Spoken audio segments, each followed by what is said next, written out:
Hey everyone, Assalamu alaikum to all, and welcome back to another amazing episode of the Future Jobs podcast show. I'm your host, Fahad JobsWala, and I'm student and interview captain at Renaissance School Online Academy. Today, I'm joined by a very special guest, Heber Mena. Heber is a bilingual international speaker, a Maxwell Leadership Certified coach, and a growth catalyst who's helped leaders across the globe, from USA to UAE, build stronger teams and lead with purpose. With nearly 3 decades of experience empowering professionals through frameworks like this, Working Genius, and Love Languages, Haber's mission is clear: transform success into significance. In today's episode, we'll explore how international leadership, real connection, and value based coaching shape the future of work. Haber, welcome to the show. Let's dive in. Thank you very much. Appreciate the opportunity to be able to connect with you and your audience. So I hope that we get the opportunity and the chance to connect with them and add value to the topic that we have for today. Wonderful. So, before diving more deep into the conversation, I would like to request you. First, we would like to know about your story. So could you tell us what is your story? Yeah, absolutely. So I was born in El Salvador, Central America. With I was I grew up with my grandparents. They were church planters in Central America, so I pretty much grew up in a faith-based environment. And for the longest, I was like learning, reading, writing, and just learning new things. And my I never met my dad really, so I stay once again with my grandparents most of the time. Then my mom remarried when I was 3.5 years old, and then I stayed with my grandparents.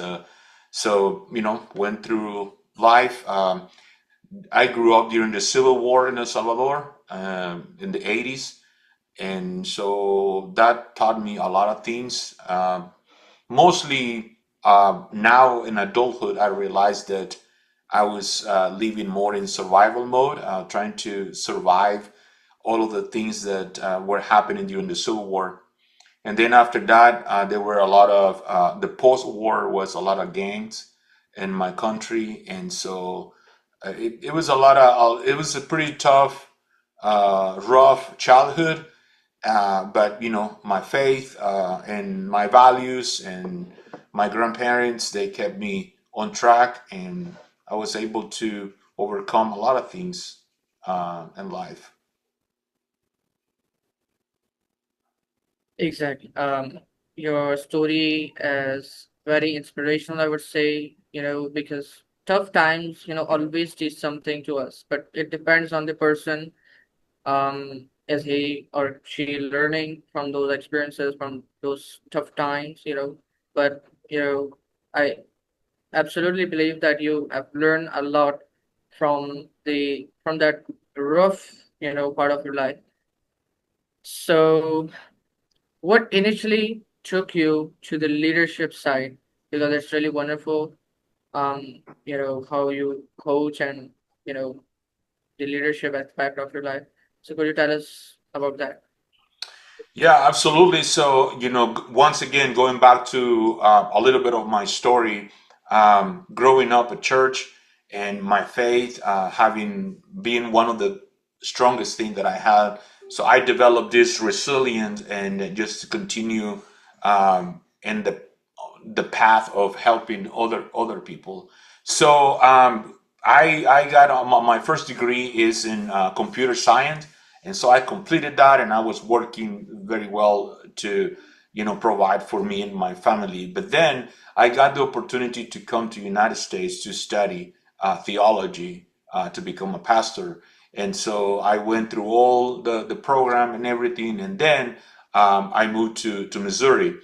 And again, I'm just giving you in a nutshell a lot of the highlights in my life. But going back to your question to the leadership part, so whenever in 2015 I turned 40, so I'm about to turn 50 next next Saturday, actually. So I turned 40 in 2015, and in those days, I was thinking about, okay, so what am I going to do with the rest of my life? And I remember feeling a little bit down that day instead of like excited about me turning 40. And so I remember just being praying, and in a way I was crying too, because I was feeling a little bit like sad and a little bit depressed because I'm turning 40.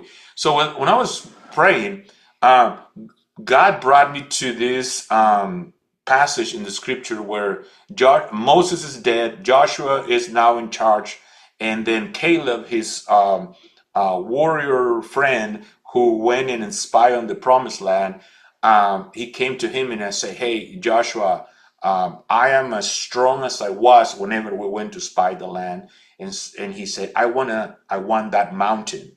And then Joshua say, "Of course, go ahead and take it," right? But what that meant was he needed to put together a group of men to conquer the mountain that he wanted to take over. So when I went back to the scripture, I started noticing that, or rather, did the in-depth study. Caleb was around 80 to 84 years old. And so whenever I realized this, this man is ready to conquer, this man is ready to start a new thing. So this came to mind. I say, if remember, I was turning 40 that day. If I am to live 40 more years, the same age as Caleb at that time, what on what mountain do I want to die? And whenever I was asking myself that question, the word leadership came to my mind. And whenever I got up, I was in my office and I was praying and I was crying and I was feeling sad. And when I got up, I had a big frame on my wall, interesting enough, that said leadership. So in 2015 is whenever I read the book 15 Invaluable Laws of Growth by John Maxwell. And that book is the one who transformed my life related to leadership. And since then, now we're talking about, we're 2025. So for the last 10 years, I see everything through the lenses of leadership, and I see everything that I have to do that I love doing. I'm passionate about it. And that's how I got into this leadership path related to now what I do in coaching and training and speaking and mentoring. I see everything through leadership because that's the mountain I want to die on. Such a wonderful another story, we would say. And the day when you were about to turn 40, that we can say that day completely changed your life, took you to the leadership path. And when we see the, as you mentioned about the person who was for 80 years old, and you were thinking that if I would, have the same age, what would I do, in my next 40 years? That is really inspirational, I would say. So we can see a lot of guitars in your background, and it seems like you have a deep connection with the music industry too. So could you tell us about that aspect of your life?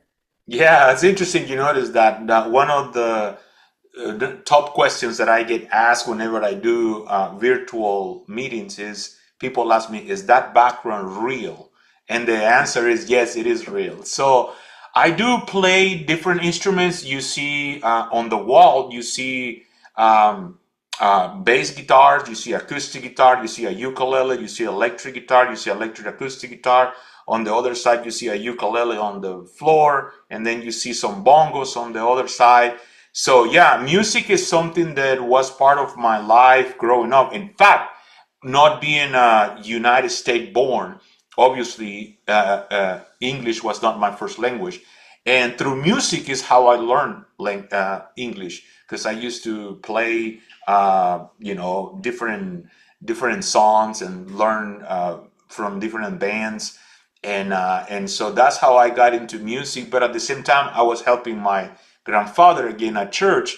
And whenever you grow up at church, and then your father is the pastor, then you have to learn some sort of talent instruments, like either singing or playing.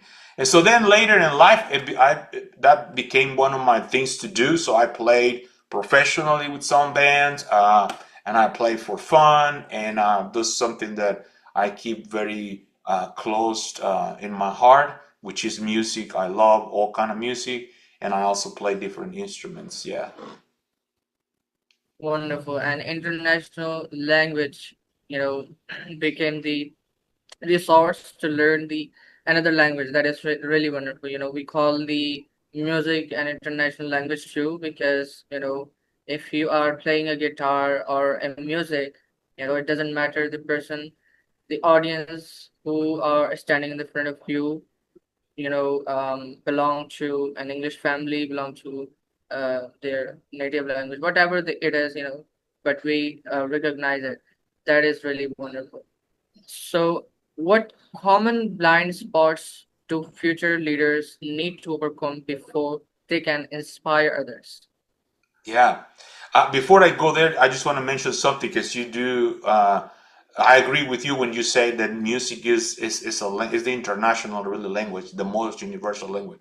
I remember in 2006, I got the opportunity to go to Belarus on a trip that I was, visiting the country, and I visited a church, and then they were singing in Belarusian, which is the native country. And I remember seeing a guitar in the background there, and I asked the person who were directing this choir. There was like 120 people on that choir, and beautiful, beautiful music. And so if I could play the guitar, and then he said, "But how are you gonna play if you don't know the language?"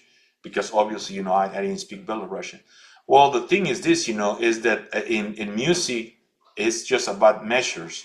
It's about tempo. So I didn't need to know the language. I just needed to know the music.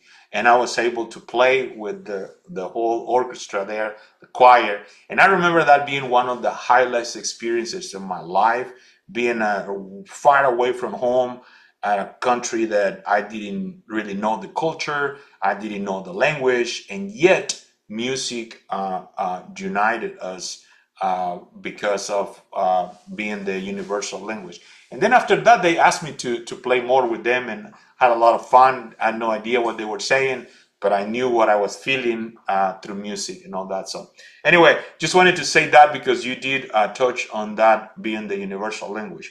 So the question back to what you say, what are some blind spots that leaders, um, you know, could you please repeat that question just to make sure that I got it right? Yeah, so what common blind spot do future leaders need to overcome before they can inspire others? Yeah, absolutely. That's a very interesting question, and in a way, it's a tricky question, right? Because if it's a blind spot, that means you can't see it. So but the reality is this: I think that one of the most important things right now, and it always been, but even more nowadays, is the leader needs to know how to lead himself or herself. So you need to be able to, because it's very easy to come and tell people what to do. But the hardest thing to do is to lead yourself, to develop discipline, to create that consistency in your life, to be able to walk the talk, and to inspire others with concepts that you are living and actually practicing. So to me, to start tackling those blind spots that you're talking about, it all starts with self-leadership, which is the hardest one of all the leadership in reality. And the second, so you start intentionally working in yourself. The second thing is that you need to find people that you trust, and you need to give them permission to speak into your life, to be able to tell you the truth in a way that you will not take it personally and it will not hurt your feelings. Because those are the people that are going to be able to come to you and talk to you about the blind spot that you have. So it's a constant two-way communication that you have. You surround yourself with people that they're not going to be your babysitters, they're not going to be your cheerleaders, they're going to be people that are going to speak truth in love into your life, so you will be able to tackle those blind spots. And so number one, self-leadership. That's implicit. That's the most important thing. Number two, having people that you will give them permission to speak into your life. And number three is more a choice, and all of this needs to be on the foundation of intentionality and humility, because you got to be able to take it. You got to be able to say. Then, once you start working on those areas where this close, either people, it could be a mentor, it could be a coach that you may have that will speak into your life, then to be able to take it and then to be able to do something about it in regard to that. And be open to receive feedback as well from your team. And in other words, hey, how are we doing? How am I leading? There is a question that um, I don't remember exactly who said it, but I was watching one of those podcasts. It's like, one question that is very important: what does it feel to be on the other side of me? To talk to your team, to talk to your even your family, and just check in and say, what does it feel to be on the other side of me? And that gives you a feedback. So summarizing: self leadership, surround yourself with people that will speak the truth into your life, give them permission to, and don't take it personally. And number three, be able to receive the feedback in humility and do something about it. Wonderful. The most important points in the core leadership field, that was such an amazing answer. So, in your coaching journey, which mindset shift creates the most lasting transformation? Could you please repeat that question? Of course. In your coaching journey, which mindset shift creates the most lasting transformation? Oh, absolutely. So yeah, mindset. Here's what I think: that we usually start with a behavior whenever we want to change things. But I think we start backwards, because the concept that I use is this: that if you can change the way you think, then you can change the way you feel, then you can change the way you act. And that's how transformation happens. So everything starts in the mind. The battlefield is in the mind. You cannot have a positive life, positive results with a negative mind. So you got to be able to to be aware of what are you feeding your mind with. Okay, so what are you putting into your mind? If you're putting a lot of negative stuff, which is considered the junk food for the mind, then you're gonna get those results. You're gonna get the result that you are putting into place for yourself. So, in order to experience transformation and move towards that, there's got to be some specific things that you need to do. And one of those is awareness. You got to be able to know where you are before you set the target of where you want to go. And then the second thing is, once you realize the awareness, then you need to make sure that you acknowledge the what you are getting aware of. And then number three, which is the key to transformation, is action. You have got to take action.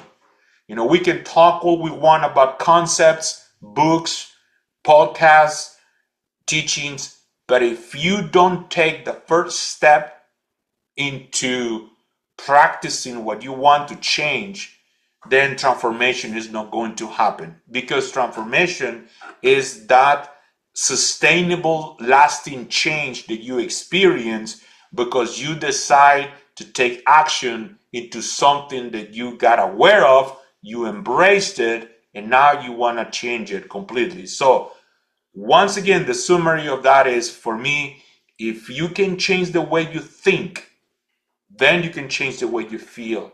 Then you can change the way you act. And I call that being a transformer and not a conformer. That you are just like, you look like everybody else. If you want to get out of the people's pile, if you want to make a difference in your life and the closest to you, and eventually all those around you and in the world, You have got to be a transformer and stop being a conformer. Wonderful. So, Haber, what kind of leaders will the future workforce desperately need, and how can we start becoming them today? That's a great question. I think that the most important thing is the workforce needs right now is leaders that are transparent, courageous, and vulnerable. We live in a world that we have a lot of information. We are flooded with information. I mean, you can just go anywhere really with AI and Google and YouTube, you got all that. But what we are lacking is the tangible side of a human being transparent, courageous, and vulnerable. And by transparent, I go back into being able to be real, be you. Stop trying to be who you are not. For me, that takes more energy. That's when everywhere that I show up, I am me. I celebrate the fact that God created me the way He did, and so that's the transparency part that goes along with authenticity. I don't know if you face this, and I don't know a whole lot in what environments, but here in the United States, for instance, there are a lot of people that one of the first things that they say is like, "Hey, where are you from? You have an accent." And one of the first things that come to my mind is like, "Well, you have an accent too. Like people from New York and United States speak different than people from Alabama. So that's an accent." Number two is whenever some people are saying it in a more, I don't know, like more like condescending way, I always say this, hey, just remember that a person who speaks with an accent knows at least two languages. So, but I make humor of it. I'm a transparent person. I'm authentic. I go. I love my accent. I'm proud of it. So that's what the marketplace needs right now. And then courageous is because the technology is taming humankind as well. We're not taking risk anymore. We are just bounded by screens and tablets and phones. We need leaders that are willing to take risk and be courageous about it. Stand up for their beliefs, for their values, for the things that they are for. We need to stop arguing and whining and complaining about the things that we are against, and we need to focus more courageously and talk about the things we are for. And that's why I think courage is very needed out there, because people hide behind a screen. People can tell you a lot of things on Facebook or Instagram, but having a conversation face to face, most people can't even look at you in the eye anymore.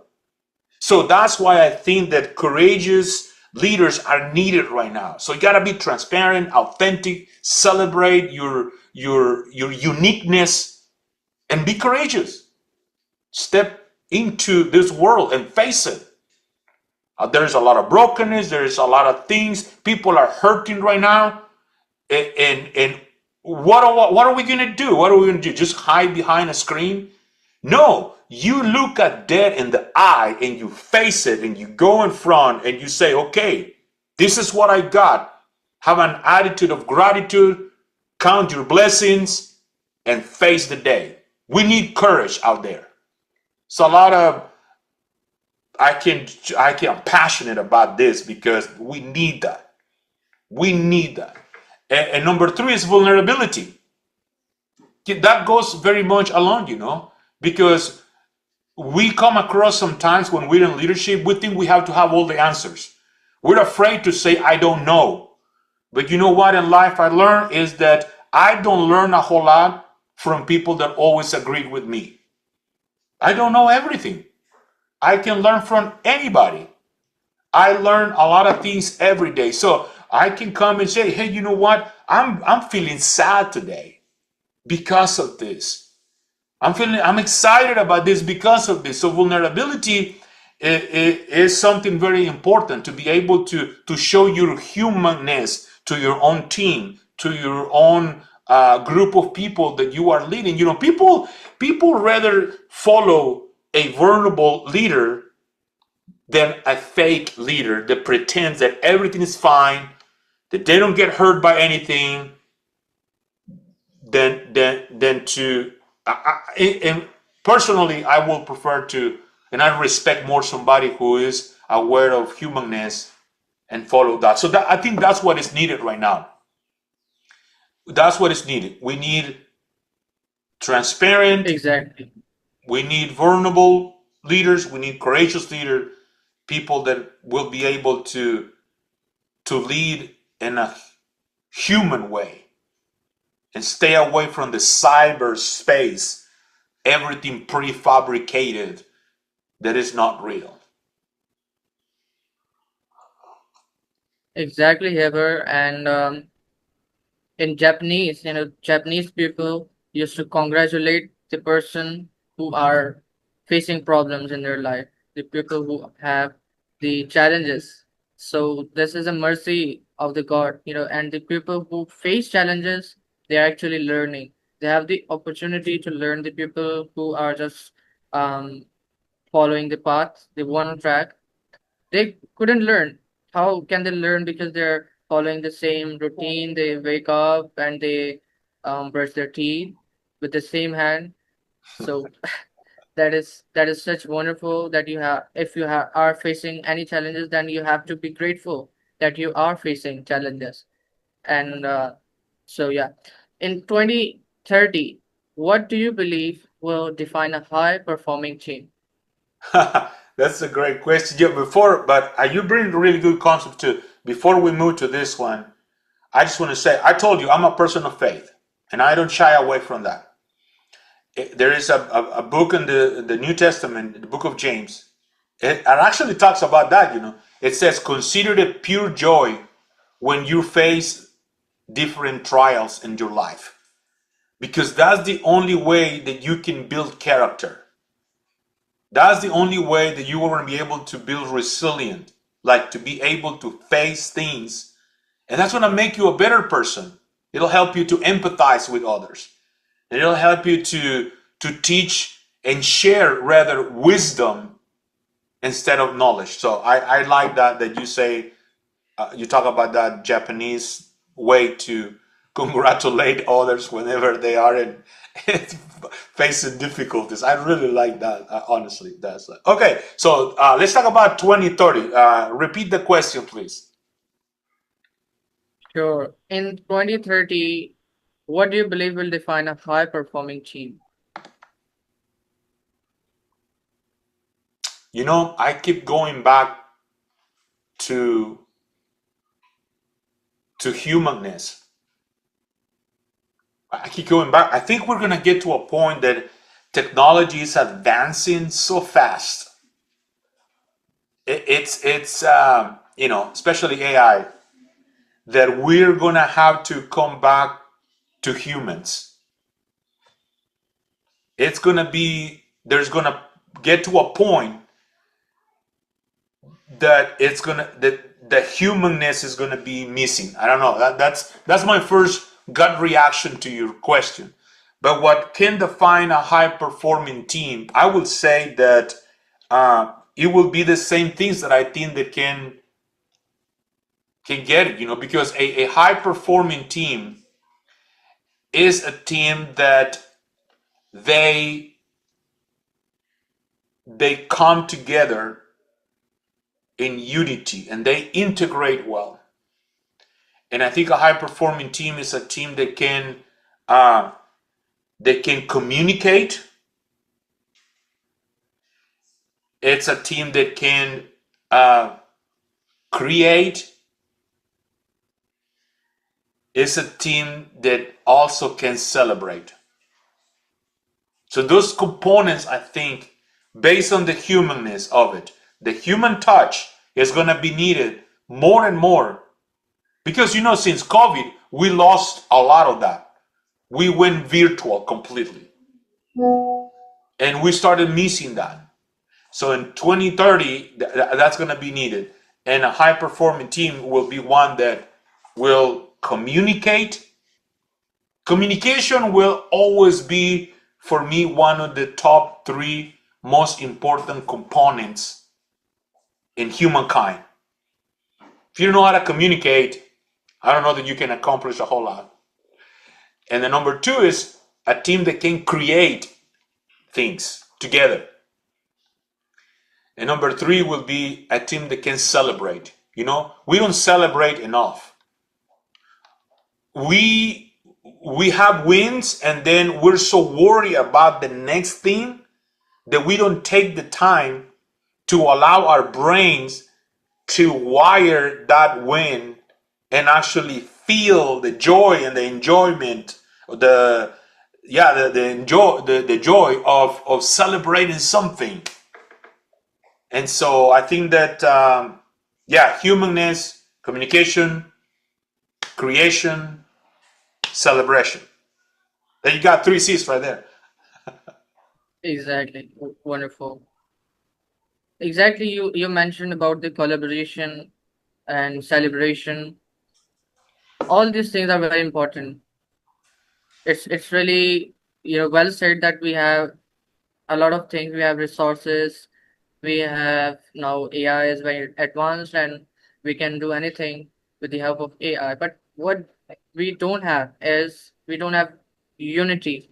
We don't have collaboration. We just, as you were talking about the challenges you are facing in the United States, or you have faced, about the accent and about all those things. So we are just busy in this waste of time kind of things.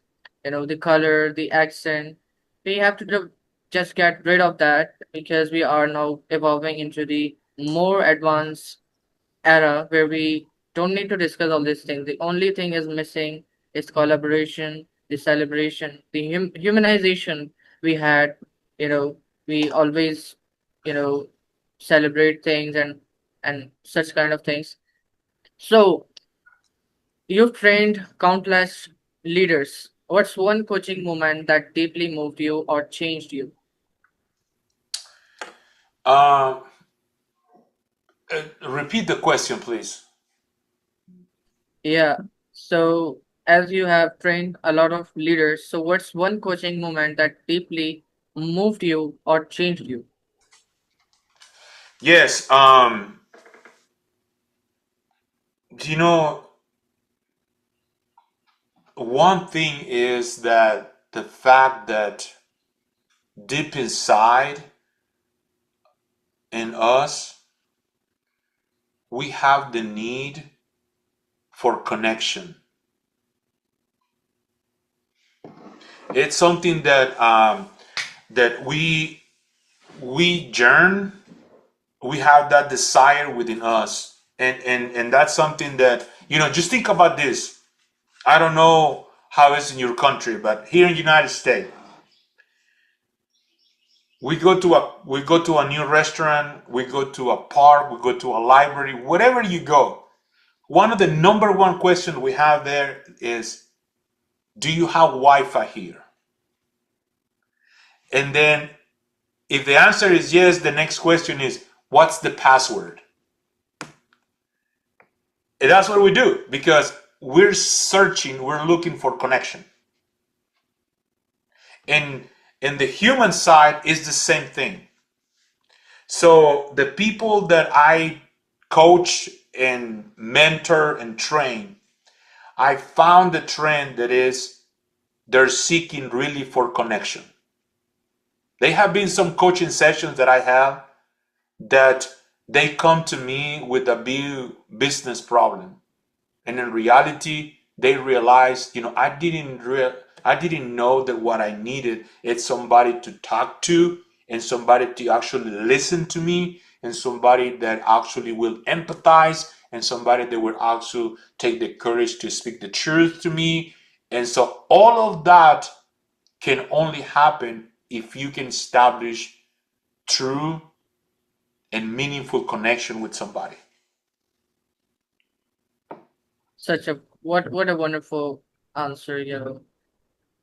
They come in the mind with the mindset they are gonna learn some new techniques and the leadership, some new tips as a good leader and some sort of that, but they'll actually get what they were seeking for, the a new connection, a new person who can talk with them at the it's really important to express your emotions, to express your feelings, and the, the small things we have digged in our heart, which we cannot share with the people because we don't have connections. So when we meet a person, when we share what we had to share or what we wanted to share, so it really just kind of we get a healing feeling, that we are healing from inside.